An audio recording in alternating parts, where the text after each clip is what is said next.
ये तुम मिलट में बहुत चीज सीख लोगी।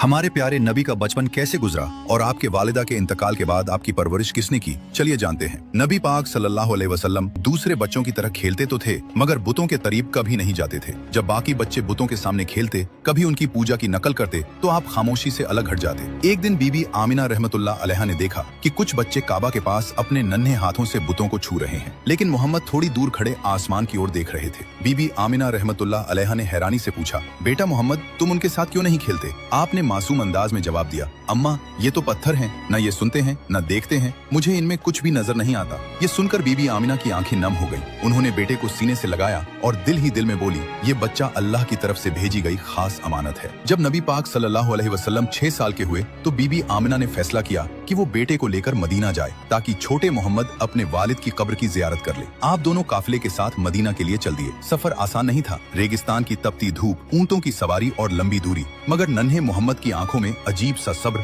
और हौसला था। वे मदीना में तकरीबन 1 महीने ठहरे। रिश्तेदारों से मुलाकात हुई। जब वालिद के कब्र पर पहुंचे तो बीबी आमिना ने कहा, बेटा यही तुम्हारे वालिद की कब्र है, वो तुमसे बहुत मोहब्बत करते थे। हुजूर सल्लल्लाहु अलैहि वसल्लम खामोशी से कब्र के पास खड़े रहे। मासूम आंखों से आंसू बहते रहे मगर जुबान से कोई लफ्ज न निकला। मदीना से वापसी पर काफिला अब्वा नाम की जगह पहुंचा। वहीं अचानक बीबी आमिना रहमतुल्लाह बीमार पड़ गई। बीमारी इतनी बढ़ गई कि चलना फिरना भी मुश्किल हो गया। उन्होंने अपने बेटे को सीने से लगाया और कहा, बेटा मोहम्मद, शायद अब मैं तुम्हारे साथ न रह सकूं, मगर याद रखना तुम अकेले नहीं हो, अल्लाह तुम्हारे साथ है। तुम्हें वो जिम्मेदारी मिलेगी जो दुनिया में आज तक किसी और को नहीं मिली। 6 साल के छोटे मोहम्मद सल्लल्लाहु अलैहि वसल्लम की आंखों से आंसू बह रहे थे। कुछ ही देर के बाद बीबी आमिना रहमतुल्लाह अलैहा की रूह परवाज कर गई। हुजूर सल्लल्लाहु अलैहि वसल्लम की आंखों से आंसू थम नहीं रहे थे। काफिले वालों ने आपको वापस मक्का पहुंचाया और आपके दादा हजरत अब्दुल मुत्तलिब के हवाले कर दिया। जब हजरत अब्दुल मुत्तलिब को पता चला कि बहू बीबी आमिना भी दुनिया से रुखसत हो गई है तो उनकी आंखें भी भर आईं। उन्होंने नन्हे मोहम्मद सल्लल्लाहु अलैहि वसल्लम को अपनी गोद में लिया और कहा, बेटा